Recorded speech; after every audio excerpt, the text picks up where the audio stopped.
భారతదేశానికి స్వాతంత్రం 1947లో వస్తే తెలుగు రాష్ట్రాలకి స్వాతంత్రం వచ్చింది అన్న నందమూరి తారక రామారావు గారు పార్టీ పెట్టిన తర్వాత అన్న విషయం ఇక్కడున్న పెద్దలకి సమాజానికి అందరికీ తెలుసు. మరి సమాజమే దేవాలయం, ప్రజలే దేవుళ్ళు అనే నినాదంతో ప్రజాసేవలో వచ్చి అతి తక్కువ కాలంలోనే వాస్తవ రూపాన్ని ఇచ్చిన మహానాయకుడు, తెలుగు జాతి ముద్దు బిడ్డ, మన ప్రియతమ నేత మన అన్న నందమూరి తారక రామారావు గారు.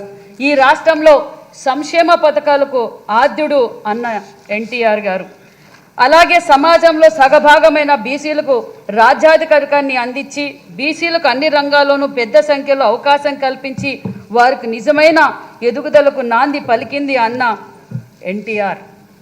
ఆ ₹2 కిలో బియ్యం, బలహీన వర్గాలకు శాశ్వత గృహాలు, గురుకుల పాఠశాల ఏర్పాట్లు, మహిళలకు 33% రిజర్వేషన్, బీసీ ఫెడరేషన్లు ఏర్పాటు చేసి సామాజిక పెన్షన్లు మంజూరు చేసింది అన్న నందమూరి తారక రామారావు గారు. సమాజంలో దాదాపుగా 50% వరకు ఉన్న బీసీలు మొత్తం సమాజానికే వెన్నముక్కలు.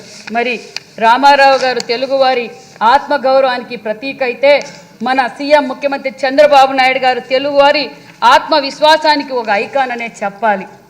అదే స్ఫూర్తితో అన్న నందమూరి రామారావు గారి స్ఫూర్తితో ఏదైతే బడుగు వర్గాలను గుర్తించి అన్ని రంగాలు బాగుండాలని కోరుకున్న మొట్టమొదటి వ్యక్తి అన్న నందమూరి తారక రామారావు. మరి అదే స్ఫూర్తితో మన విజనరీ లీడర్ మాన్యశ్రీ ముఖ్యమంత్రి చంద్రబాబు నాయుడు గారు మన రాష్ట్ర అభివృద్ధి బీసీలకు భాగస్వామి ఇస్తూ వారు సామాజికంగా, విద్యాపరంగా, ఆర్థికంగా మరియు రాజకీయంగా సమాజంలోని ఇతర అభివృద్ధి చెందిన వర్గాలు ధీటుగా ఎదగాలని తప్పిస్తున్న నాయకుడు మన డైనమిక్ ముఖ్యమంత్రి చంద్రబాబు నాయుడు గారు. మరి చంద్రబాబు నాయుడు గారి ధ్యాస అంతా బీసీలే శ్వాస, వారి సంక్షేమమే ధ్యాస, వారి అభివృద్ధి ఆశ. ఇదే చంద్రబాబు నాయుడు గారి అభిలాష.